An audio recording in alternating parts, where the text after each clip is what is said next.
Thank you for joining us today. My name is Bill Baker with Firestorm, and we're pleased to have you joining us for this discussion of the 6 stages of the crisis risks, 6 stages of a crisis. Today we're discussing the risk assessment stage. This is part 2. We're pleased to have Dr. Robert Chandler as our presenter today. He's an expert in this area and knows more about this than we can imagine. We'd like to invite you also to become our friend on Facebook. We're known as Firestorm Solutions on Facebook. We always need friends. Follow us on Twitter at Firestorm Soul. And there is a hashtag. That hashtag is Crisis Coach. Firestorm transforms crisis into value, empowers you to manage risk and crises. Firestorm expertise is crisis management, critical decision support, crisis communications, crisis public relations, and consequence management. Please keep in mind the presentation today is not complete without the accompanying oral comments and discussion. And the information provided must be read in conjunction with your organization's personal counsel. And this information should not be interpreted as legal advice or legal opinion. We're delighted to have Jim Satterfield, the president of Firestorm, with us, along with Robert Chandler. Dr. Chandler is the managing director in a crisis communication practice. Jim, I'll let you give more information about the very good-looking Robert Chandler. Well, that's great, and thanks, Bill. And some of those communications words there were going you for a loop today. Well, you know how communication is. It would work well from that standpoint. I'm very excited to be a part of the series that Dr. Chandler is doing around crisis communications in the 6 stages. And I think it will provide a great insight for you and your company and your organization as we go forward. Dr. Chandler has been the keynote speaker and directed programs in crisis communications for years and speaks around the country. And in fact, I was in conversations with him about trips coming up soon to China and back to Europe. So coming to a venue near you would probably be a good line to stay, or certainly would be glad to talk with you about Dr. Chandler working with your company and your organization. This series is, as we've been thinking about it, is how we transform crisis into value. And these are the 5 common failures that we find in every crisis or disaster. And you'll notice the last one there, the failure to develop a crisis communications plan. And many times we find that people wait to the last minute to try to figure out what they're going to say and who should they be saying it to and how those elements come together. And as we have been doing this series, we provided the overview and discussion of the very first phase in our last session. Today we're going to be moving in and talking about the risk assessment phase. Bob, when we talked about it a little bit this morning, this afternoon before the call, you talked about this was an area that's missed. Do you want to clarify that a little bit? Sure, Jim, and thank you, and thank you, I guess I should say thank you to Bill for the good-looking gag. I think when a lot of people approach crisis communication, what they think about, where their head is at, is either one of 2 areas. One is the idea of having a spokesperson and media relations, which is very important. Mind you, we're going to talk about that particular aspect of communication before we're done.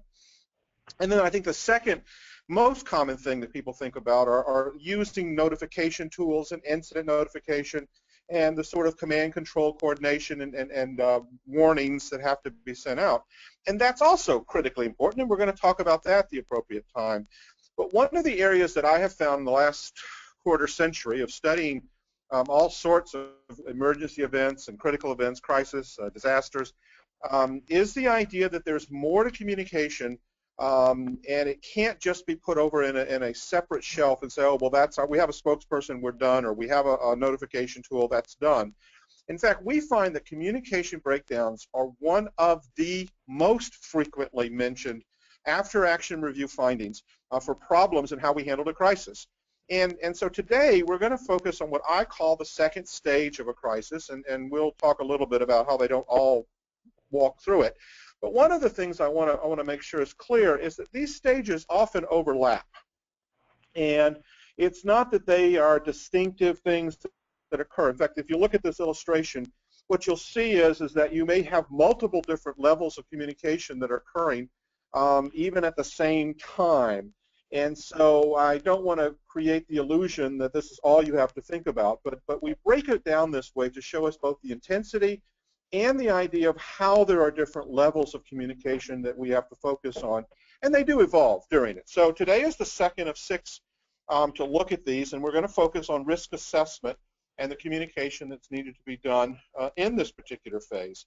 And so this phase, rather than focusing on your this is not focusing on your media rep or your spokesperson. This is really not even focusing that much on your notification or your social media. This is really focused on the interaction of getting connected to the right people to figure out just how serious or how bad or how threatening, how dangerous a given risk is. Now, this assessment could begin when you get a warning. So it could start almost at the same time the warning phase communication happens.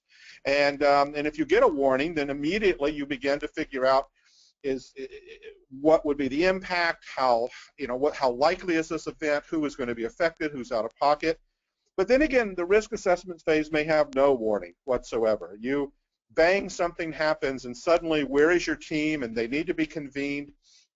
Who's in charge of security, and what does operations have to say about this? Has anyone bothered to notify senior management? What are the insurance liabilities? What are the there's so many things that begin to trigger, and so risk assessment may begin the moment something happens, or maybe just slightly after you launch a incident response. But because it may begin during a warning phase, I sort of slip it in here as the second stage of a crisis and the second stage for communication needs. And so we're really beginning to ask questions about who do you need to talk to, and can you find them, and what's the process of talking, and of course it may be very well that at the same time you're trying to get in touch with your key people to assemble your team and to get real information. And by the way, we know that information is a disaster emergency is an information desert, is the term I love to use. It's really hard. In fact, the things you think you know, you'll find out later you really didn't know them. They'll change, or at least your knowledge of them will change. And that while at the same time that you may be sending warnings out, you may be trying to deploy your command control response, you may even be notifying different people. I want to focus on the processes that are running concurrently with it. And that's what I call the decision making and the assessment of what's going on. And there are some people who on a very calm, normal day don't know what's going on. On a crisis day, it's even more crucial. Bob, I think you're talking about me again, not knowing what's going on. And one of the things that I see and I would support everything that you've said so far, is that we generally are called in when the crisis has started. And people are making decisions, but they're making decisions on what turns out to be wrong or incorrect information, and particularly in that first 24 hours. So I applaud you with the risk assessment phase here, and saying we've got to stop and say, what is it that we know? Not what we think, but what we know. And I liked your desert analogy. I thought that was a very strong one as we look into that. And so if we find ourselves in that, I think you're going to outline some goals. Yeah, I'll walk you through this, but that's basically what the question is in the second stage. So here we are, we're in an information desert. Where do we find an oasis? But if you'll just go through a random set of after-action reviews, one of the most common things you'll begin to pop out at you, as I've done when I've actually surveyed them and cataloged them and did a content analysis. How many times they'll say, whoa, we should have talked to so-and-so, or they should have been in on this decision. Why didn't we have someone from whatever, operations? Why didn't we have someone from legal?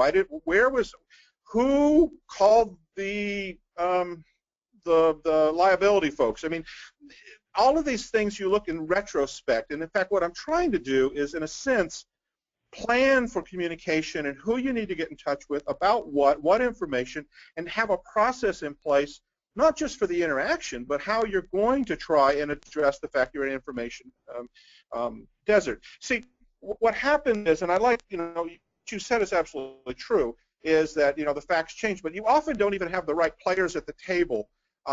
We overlook things because it's there, and we need assistance. And the assistance could come from other experts. The assistance could come from calling you, Jim, and getting you involved, like how bad could this be?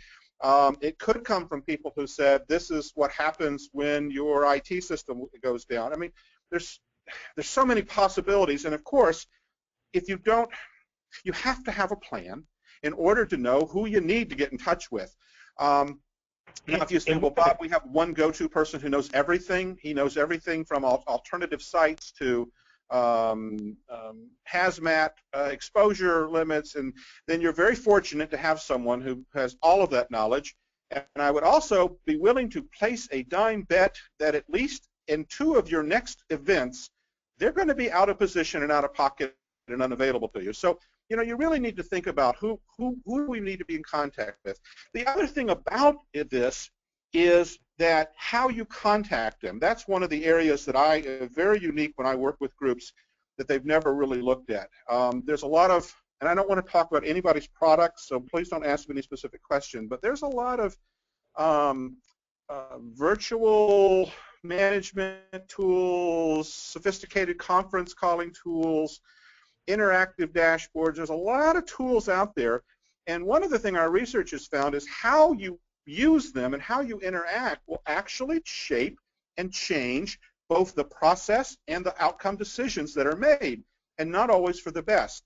And I've done comparative studies looking at video conferencing versus telephone conference calls, something as simple as that difference. And we find that the discussions work differently. There are people who don't participate in one and do participate in the other. There are loss of nonverbals. I mean, there's so many dimensions of it. So what you ought to look at in risk assessment is you have to get to a very tightly focused, very practical, functional level of what is the critical communication, what kind of interaction will we have, how will we exchange information, and how do we make sure that we have a participatory decision-making process. I teach us a little technique. There are others. I'm not saying mine's the only one in the universe, but a little what's called critical vigilant decision-making, and it's a way of looking at how you get together, and obviously there are dysfunctions to making decisions.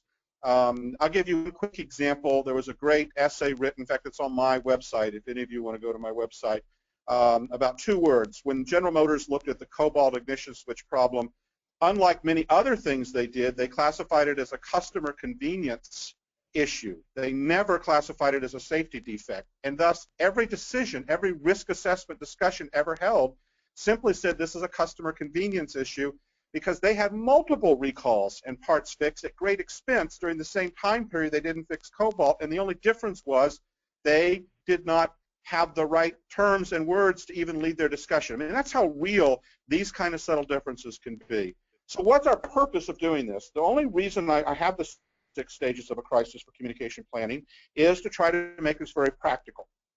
So here we are with risk assessment. We are trying to stimulate some advanced planning such that we can be effective in getting both information and in making decisions and communicating those decisions within the overall crisis management performance measurement. So how do we do that? Having a plan, having this written out, identifying all the stakeholders that you were talking about, and who the quote go-to persons are, as you referred to in advance, seems to me to be a very clear idea of those elements. So as you move further into that, it seems like it all has to happen very quickly. Well, no, and that's the problem, is that this is something that really is real time, and you've got to do as much advanced prep work as possible. So yes, absolutely, obviously, you have to have a plan. Secondly, the plan has to specify how we're going to evaluate information, how we're going to receive it, how we're going to process it, who our eyes and ears are, how we're going to get that information, how we're going to question it. That's where the critical vigilance comes in. But it's also how are we going to function as a team. I have so many examples of crisis management teams or leadership teams or even incident command teams that have never once thought about how they work together as a team. And so, yes, it's clear communication, and we have a plan to do it, but it's also looking at the skill sets. I do, frankly, a lot. This is a perfect time to think about how you're training people to lead and to listen and to work together. And this is where when you have people who stop their day jobs to form an emergency management team or a crisis team, you get lots of problems, because this is something they haven't practiced, they haven't done on a regular basis. And that's where training and prep. In fact, one of the wonderful things that I've done is invent several measurement tools. We can even measure people's ability to work and function in these and measure their decision outcomes. There's so much opportunity to really expand. But in the risk assessment phase, we're focused on what people usually call internal decision makers. Who's making the call? Who's got the ball? Who is it that is the bottom line? And who are the key partners to help engage in this? And they might be law enforcement, they might be operations, they might be security, they could be experts that will talk about the impacts. So you've got to make a series of decisions. So I'm trying to think of a useful example, but so you have a storm warning coming, or somebody phones in a bomb threat. Risk assessment is, well, how serious is it? Do we take it seriously? Well, if I were going to assemble my team what to do with maybe a phone call bomb threat, I'm going to want certain people who have experience and knowledge, and I may even need someone outside my team. I may be contacting law enforcement. I may be contacting our private security consultant. I mean, and how am I going to talk to them? Is this a phone call? Is this an email exchange? Every communication choice you make will impact both how that data is communicated and relayed and the quality of it, and how you perceive it and treat it. And so these are very important decisions for which we not only need accurate and vital information, but we need it integrated with the way we actually think and talk. So many times decisions are made with a vital piece of information written on a piece of paper pushed to the corner of the desk. It didn't get included in the decision. I've sat through so many after-action reviews, and they say, yeah, I guess I had that, but I didn't think it was relevant, or I guess I should have shared it. That's a communication failure. That's a crisis communication failure. Frankly, just trying to get the right people involved at the right time in order to make the right process and reach the right decisions, it's going to make a difference about whether you control this event or mitigate it or even survive it. And this is the part of it that I think we're focusing on in this stage, is that we want to communicate very effectively. We want good decisions and good teamwork. And so I guess the question is, and you use the word plan, and I think that's a very right word, but it's planning, it's preparation, it's procedures. Think of some more P's here. People, perceptions, there's a lot of P's. I could do a whole alliteration here. But the point of it is so here you are, you're in the middle of something happening, trying to decide, what next, what, how, when, if. We're asking the same questions, and so how are you going to be connected? Do you have a way, and is it reliable? Who are you connecting to? When will you need this information? And the answer is always, I already need it. I needed it before now. How will you sustain it? Are you waiting on a conference call? And what do you do, by the way, for, when I'm sure the phone lines never go down or the internet never goes down, and those are wonderful questions you have to ask. And then, like we said in the first of these webinars, to answer the why. And I always think you can either answer the why right now. Why do we need this information? Why do we need to contact these people? Why do they need to be involved and sign off on this? Why should they help us decide how much the danger is, or how much risk, or what's tolerable, what's real, what's serious? Or you're going to be asked in the middle of this, which is a bad time to be asked it, and if you don't ever ask it, somebody's going to ask you later, a stakeholder, a shareholder, a regulator, the media, the public, your customers, your neighbors. Somebody's going to say, why did you choose to either not or to include input or communication? And I think you have to be prepared for it. And you have to begin to, yeah, go ahead, Jim. I was just going to jump in a little to talk, and I don't want to sidetrack us too much, but when I think about this, assessing the risk and the level of risk, and that's a key indicator for the criticality, the urgency of communications. And I think most people are thinking about crisis communications as, what do we tell the students, or what do we tell the employees, or what do we tell the customers that are involved in all of our companies and all of our businesses, as opposed to how do we get the internal buy-in for the actions and where we're going? So I think your direction is extremely good there, and particularly talking about the different mediums.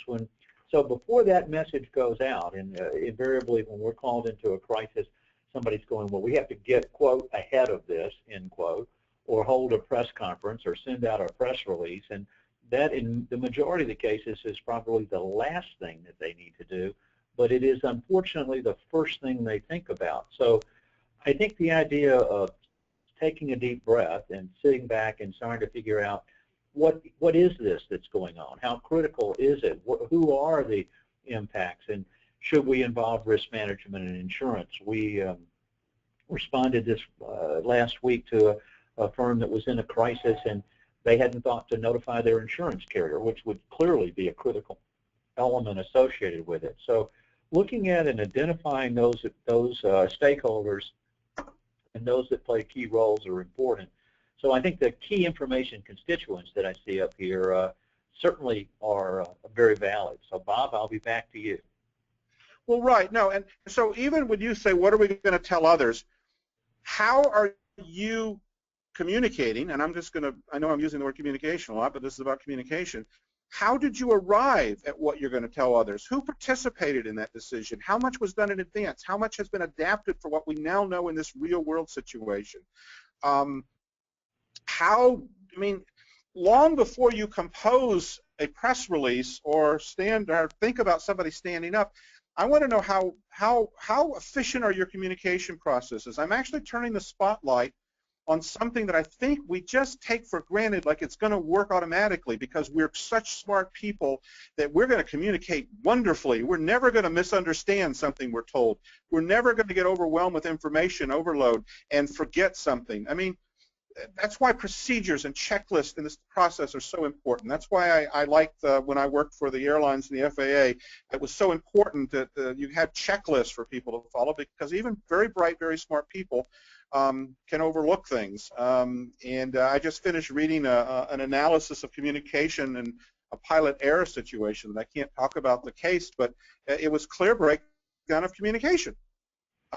It's so obvious. And so I guess right now I want to put our focal point on our communication with others, both in our team and beyond our team, and the processes and the way we acquire information and how we talk about them, how we debate them, how we disagree, how we prioritize them, so that we then decide in this process what we're going to, quote unquote, tell others and communicate about. And I absolutely think that we tend to jump over this phase and just assume it magically happens. I used to have a little Far Side cartoon on one of my office doors, and it was a long equation.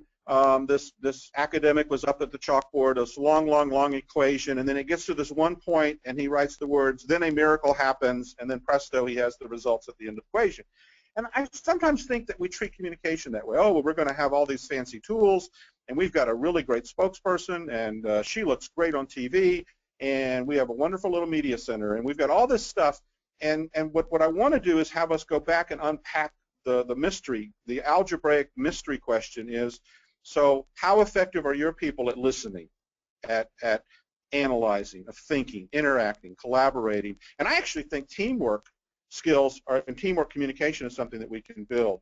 I do think that when you're making those decisions, you need to focus on, I call it diligent and vigilant decision making. There are other terms out there. That's just the technique that I use in working with groups. And it's a checklist kind of decision. It's going around the room. It's having somebody work to make sure you don't have groupthink or you don't overlook a key piece of information. You have the little devil's advocate. I mean, it's a team process, and many of you, there's other team processes out there. But it doesn't happen magically. This is not something that you have a Harry Potter's wand and say, oh, and then we're just going to be brilliant and make the best decisions ever. You have to work hard to communicate with each other and to coordinate. And frankly, that's true on a routine basis, but it's ever more so true in a crisis. Can you imagine, I don't know, pick a sports metaphor, if you will. Can you imagine a team sport where nobody communicated very well and they they weren't on the same page, and they weren't. One person was running one play, another was running another. That would be just chaotic. But I know many crisis response groups that function about that way. They run around, and I've had a chance to observe and debrief them. Doesn't have to be athletics. I could give you examples of chefs in the kitchen, or I could give you examples of trying to sell a boat. If not everybody on the sailboat is working together as a team or communicating what they're doing, then you're going to end up on the shoals, and you're probably never going to reach your destination. Pick any metaphor you want. I don't want to use too many sports or military ones, but you can train and prepare and communicate more effectively, both within your core team and with those that team and you need to work with. And whether it's contacting your insurer or contacting someone from the power company, or asking when the water main shutdown will be reactivated, it's getting the right information and being able to connect with them at that time. And Bob, one of the things I think that you just really emphasized, and it's very important, the first time this team comes together doesn't need to be in the middle of the crisis that's occurring within the organization. And we've got several hundred people on the phone today and in the web meeting.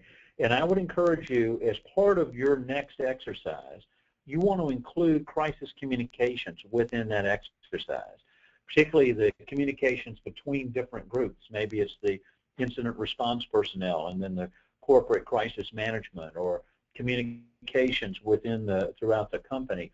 But designing a crisis communications element into your next exercise will prove to be extremely beneficial, and you'll find out that people don't have the messages that they need and don't know how to communicate. And if you're sending a text message versus an email versus a phone call versus a web meeting versus a face-to-face, all of those dynamics start to change and impact within it. And let's talk a little bit more about crisis communications here. And as we jump in on the screen, you're seeing a sample of how some information could be planned and available via a smartphone. And Firestorm has teamed with the In Case of Crisis people here, and here's a key aspect of getting critical information about a particular portion that could be available as simple as a phone. Bob? No, and I agree. And I think what you said before, I think it's worth slowing down and taking a good look at it. I think so many training exercises fail to include specific training objectives to improve the way we communicate, the way we listen, the way we shape and explain, and we treat it, I don't know, it's like communication is so ubiquitous, it's like, and it gets mentioned all the time about what went wrong, but yet we often fail. I think you can design training just to improve communication, and that's a worthwhile endeavor. And if you have a team that only comes together for their training during a real event, then it's even more critical that you work on them, how to get a feel for each other. I mean, if it's somebody you're working with every single day, you begin to understand and you begin to learn the hard way. By the way, I did, when I worked for the U.S. military, and we looked at the after-action reviews, trying to break down at the CATS training center, Command and Tactical Training Simulations. You know, one of the things that we would do is we would often design specific exercises just to touch their communication. For example, I have so many examples I could give, but we found people that would fail. They would say, like, we have significant problems here. And then, of course, the threat commander would cut off the communication. And now the decision-making team, risk assessment team, is trying to say, well, what does that mean? What is significant problems? Does that mean they can't function, they're not operationalized? Then we would go back and talk to people, even when they give field reports. You can't just generalize things. And we talked about the need for concrete information, actionable information. And so I really think it's something that we can train and improve the quality of.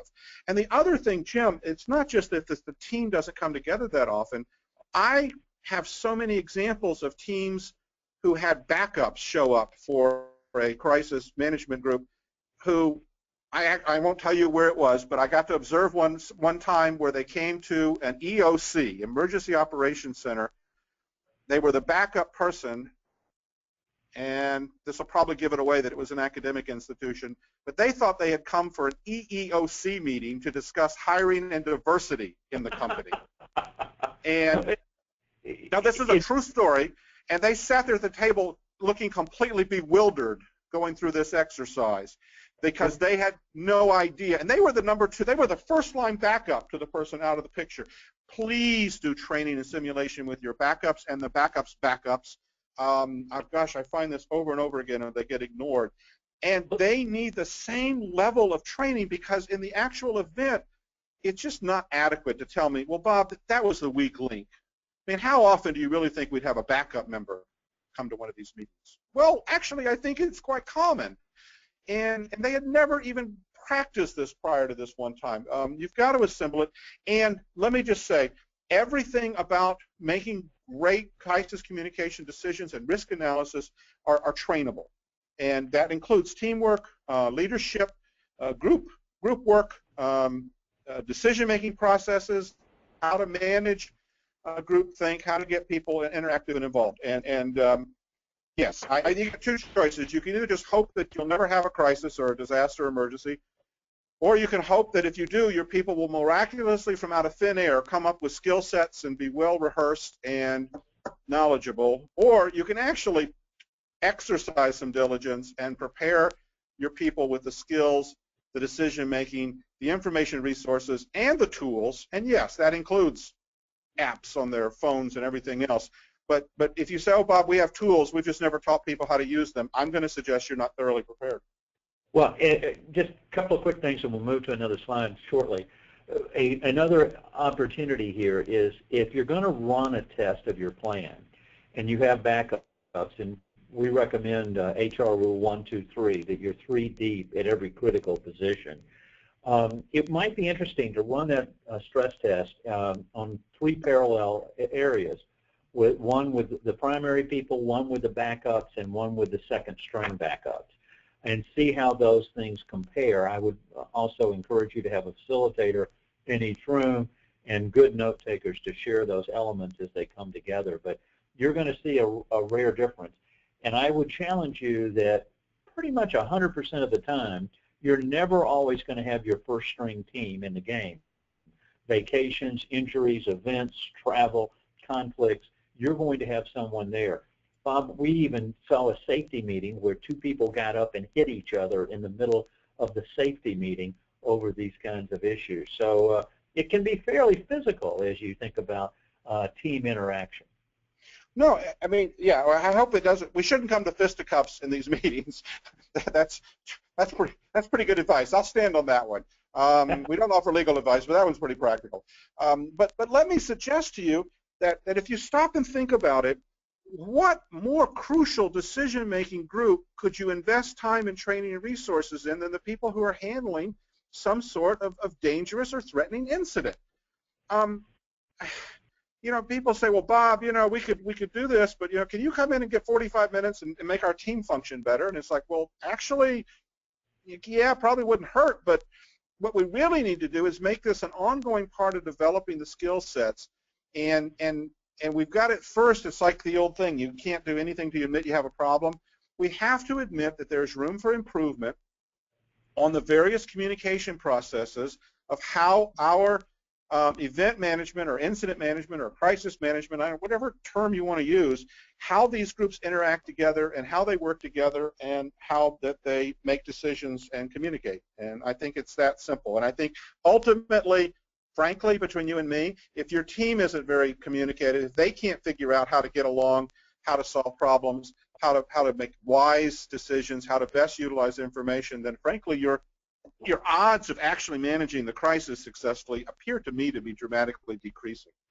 And as emotions run high during this risk phase where it's uncertain, you get mixed messages that can have severe consequences. I was chief operating officer of a public technology firm on 9/11, and first plane hit the first tower, and it could have been an accident. The second plane hits the second tower, and clearly we're not dealing with an accident. And as we sat around the board table talking about what we should do within the organization, we decided that it'd be better for everyone just to go home. It was a day unlike any that we had ever seen. And so we turned to the HR director and said, could you send an email out to all our employees globally telling them that it's okay to go home today? And Yeah, and so instead of typing, if you want to leave, leave, she typed, if you want to live, leave.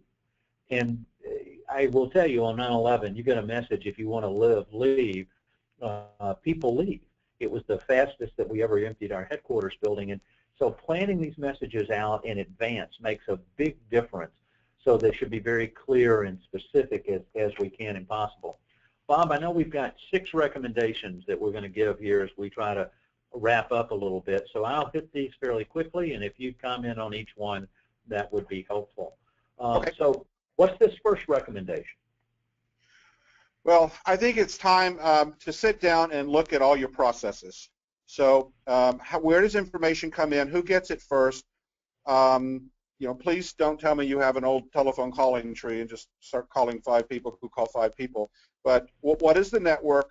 What are the mechanisms? And how do you adapt to people who are out of pocket, out of position? I mean, it's one thing if we're all in the same building or the same floor, but it's another if I'm in Beijing and you're in London and 3 other people are in New York.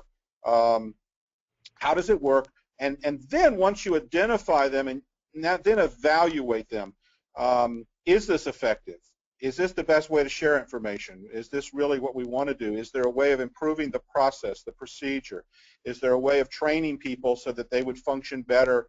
And that's, dealing with all the normal stuff. That's the communication breakdowns, the technology failures, the information desert, the time constraints.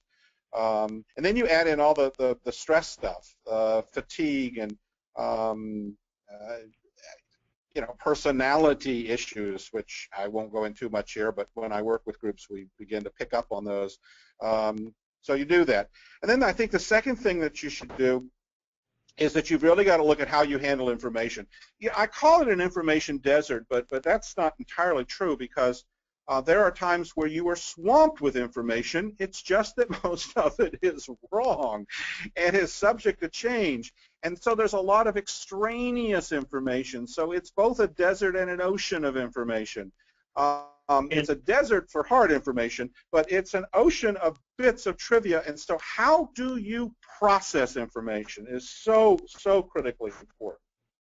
And Bob, that's a good shot of you there on the bicycle, and I'm very impressed at your ability to carry everything over. Well, they asked me to keep it a brief amount of material, so that's the shortest I could do for that report. But that was pretty good. Talk about the leadership assessment and training. I actually, when I do work with groups, I often will begin to show them that crisis leadership and teamwork, both of them, both leadership and teamwork, are things that we begin to assess, and then we develop training around building better leaders.